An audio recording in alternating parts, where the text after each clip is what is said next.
स्वागत है तमाરું બધાનું એક નવા વિડીયોમાં। તો હું તમને આજે મગફળી દેખાડું આપણી, અને આ લગભગ તમને હજુ સુધી એક વિડીયોમાં દેખાડી નથી ઉગ્યા પાછી મગફળી, લગભગ વાવણી કરી ત્યારે દેખાડી હતી।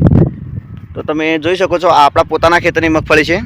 સામેથી લાઈનો દેખાઈ રહી છે આપણને, અને થોડું થોડું નિંદામણ પણ અંદર થયું છે, તો કંઈ વાંધો નથી, એ તો નીકળી જશે, આપણે જાતે હાથથી કાઢી નાખશું, લગભગ દાવાનો ઉપયોગ ઓછો કરીશું। અને આ આપણે જે ભાડેથી જમીન રાખી છે ઉધેડ, અમારી દેશી ભાષામાં કહેવાય, તો એ જમીન છે, તો તેમાં પણ સારી એવી મગફળી થઈ છે। લાઈનો દેખાઈ રહી છે, પણ શું છે થોડું નિંદામણ છે, એના કારણે થોડું નથી દેખાતું બરાબર। અને સવારે ખાતર પણ આમાં આપ્યું છે આપણે યુરિયા। અને આ પાછળના બે ખેતર છે, હજી એના આગળ બે છે ને એના ઉપર એક છે, તો એ બીજા ત્રણ ખેતર હું તમને દેખાડું। વિડીયો કટ કરીને નાખવો પડશે, કારણ કે વિડીયો લાંબો થઈ જશે વધારે ખીંચવા જઈશું તો આપણા આ બીજા બંને ખેતર છે, અને આ બંને ખેતરોની અંદર મગફળી પહેલાં આપણે વાવેલું હતું। આની અંદર બાજરીનો પાક વાવેલો હતો ઉનાળાની અંદર। આ બંને ખેતર તમને દેખાડી દઉં, અને આ બંને ખેતરોમાં મગફળી સારી એવી આવી ગઈ છે, અને થોડા ઢેફા પણ ઉપાડી રહી છે। અને આમાં યુરિયાની સાથે વિકાસનું ખાતર આપ્યું છે, જેનાથી ઉત્પાદન થોડું સારું બની રહે, કારણ કે આમાં છાણિયું ખાતર ઓછું છે, એટલા માટે યુરિયા ખાતર આપવું, અને યુરિયા ખાતર તો આપવાનું જ હતું, પરંતુ તેની સાથે વિકાસનું ખાતર પણ આપવું પડ્યું। અને આ બંનેમાં પણ મગફળી બરાબર છે। તો આગળ એક છેલ્લું ખેતર રહી જાય છે, હું તમને એ પણ બતાવું। તો આપણું આ મોટા ખેતરમાં મગફળી છે, આમાં છાણિયું ખાતર પણ નાખેલું છે આપણે, અને વિકાસનું જે ખાતર હતું જે યુરિયા સાથે મિક્સ કરેલું હતું એ પણ વધ્યું હતું, તો આ ખેતરમાં પણ આવી ગયું હતું, નીચેવાળા બે ખેતરોમાંથી વધ્યું હતું। તો આ લગભગ આ ખેતરમાં પૂરું થઈ ગયું હતું, આમાં યુરિયાની ઓછી જરૂર છે, અને આમાં પણ સેમ પોઝિશન છે, ઢેફા ઉપાડી રહી છે મગફળી। અને આમાં તમે જોઈ શકો છો કે પીળા પાન પડી રહ્યા છે, તો આ એક એવું કહી શકાય કે કંઈક એને ખાતર પાણીની કચાશ હોય, કાં તો કમી કહી શકાય, એના કારણે થઈ રહ્યું છે। અને આ જો વધારે પીળી થઈ જાય મગફળી, તો આમાં દવાઓ નાખવી પડે, અને આને સુધારતા બહુ સમય લાગે છે, અને ઉત્પાદન પણ ઘટે છે। એના આગળની સાલ લગભગ 2022માં મેં પહેલી વાર આમાં 37 નંબર મગફળી મારી જિંદગીમાં પહેલી વાર વાવેલી, ટ્રાય મારેલો હતો કે કઈ રીતે થાય છે શીખવા માટે। અને એમાં આ રીતે બધા પાન પીળા થઈ ગયા હતા, તો બધું ઉત્પાદન લગભગ આટલામાંથી 20 બોરી જ આવ્યું હતું, લગભગ 25 થી 30 બોરી થવું જોઈએ એના જગ્યાએ। તો એના માટે વહેલાથી એલર્ટ રહેવું પડે છે આપણે।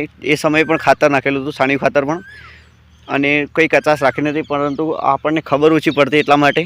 અને ગાળો પણ સેટ નહોતો, આ 12નો ગાળો છે, 12 ઇંચનો, અને એ સમયે આપણે 14 ઇંચનો રાખ્યો તો આમાં 8 ઓળા આવે, 8 લાઈનો એક આંટાની અંદર, અને તેમાં 6 જ લાઈનો આવતી હતી, તો એના કારણે પણ થયું છે।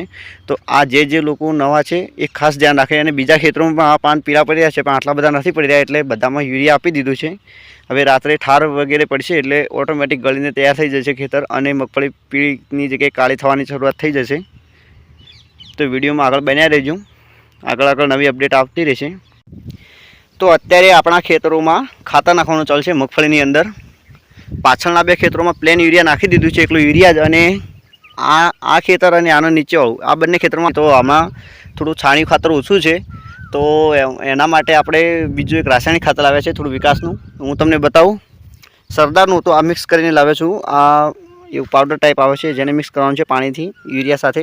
તો આ ખાતર મિક્સ કર્યું છે, અને આ બંને ખેતરોમાં નાખી દઈશું, પછી ઉપરના ખેતરમાં કામ રહેશે બાકી એકલું। અને તમને જણાવી દઉં કે આ મગફળી આપણી કેવી ઉગી છે, પહેલાં ઓછી ઉગી હતી, તો તમને વિડીયોની સ્ટાર્ટિંગમાં દેખાડીશ, ઇન્ટ્રો જેમાં શૂટ થાય છે તેમાં આ વચ્ચેની એક ક્લિપ શૂટ કરી રહ્યો છું। તો આજે અષાઢી બીજનો એવો પાવન દિવસ છે, અને આપણને ખૂબ એવું આખો દિવસ કામ મળ્યું છે ભાડાનું। તો છેલ્લા ઓર્ડરમાં કામ કરી રહ્યા છીએ, હવે વધારે નથી કરવું, આજે ટ્રેક્ટર બંધ કરી દઈશું।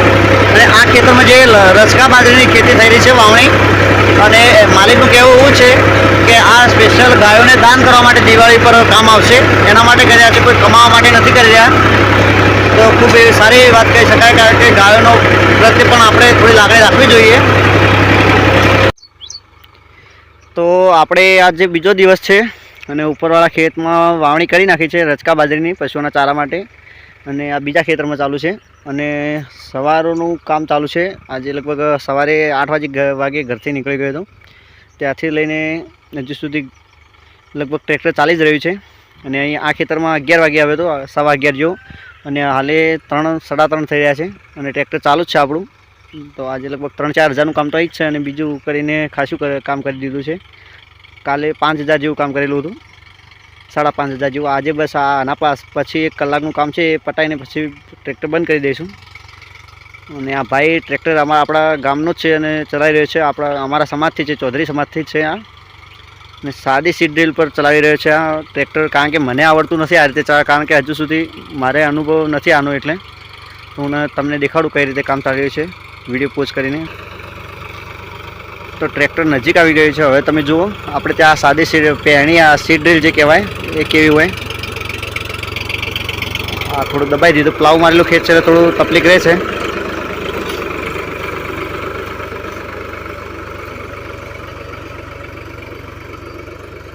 તો આપણે આ સાદી ઓળણી આ રીતે કંઈક ચાલી રહી છે. જુઓ આ સાદી ઓળણી છે, આપણે ઓટોમેટિક નથી હાલ લાવેલી, બીજા મિત્ર પાસે માગીને લાવેલી છે.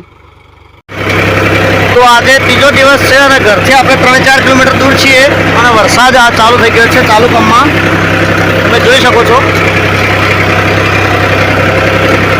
ખેડૂતોની વાવણી વચ્ચે થઈ ગયો છે અને એ રચકા બાજરીના વાવણી થઈ રહી છે. આપણે હાલ કલ્ટી ચલાવી રહ્યા છીએ, ખેડ કરી રહ્યા છીએ.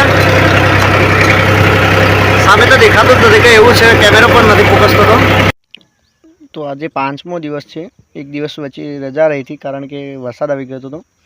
અને આ સામે જે ખેડેલું ખેતર દેખાય એમાં હવે એકવાર ખેડ કરવાની છે.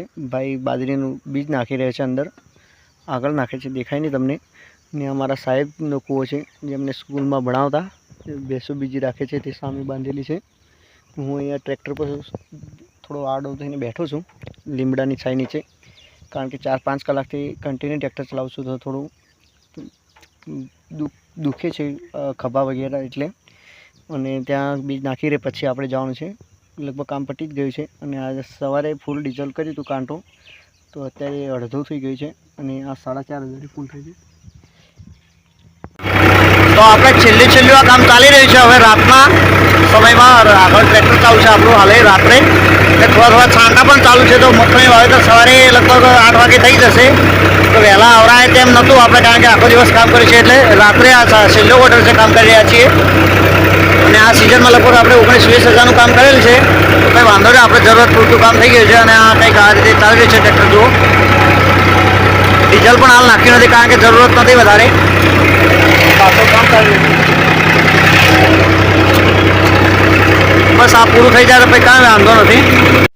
તો સિઝનમાં કામ કરતાં કરતાં આપણા કલ્ટિવેટરના ફાળવા ઘસાઈ ગયા છે, તો ટ્રેક્ટર અત્યારે છોડી અને કલ્ટિવેટરથી અને ફાળવા બદલવાનું કામ ચાલી રહ્યું છે. ટ્રેક્ટર પણ ક્યાંય લીકેજ નથી હજુ સુધી, તમને દેખાડવાની કોશિશ કરી રહ્યો છું. અને આ ફાળવા તમે જોઈ શકો છો કે એકદમ ઘસાઈ ગયા છે, આગળ જોઈ શકો છો. અને આ પાછળ પણ ઘસા રડવા લાગી રહ્યો છે, તો અમને ઉલટા ફેરવવા પડશે. નીચેની સારો ભાગ છે તેને ઉલટો ફેરવી નાખવો પડશે, જેનાથી તેમાં ઘસારો ન વધારે થાય. અને જે સમાળ કહેવાય તે પણ સાઈડમાં મૂકેલ છે અને કલ્ટી ઊંધું પાડેલ છે.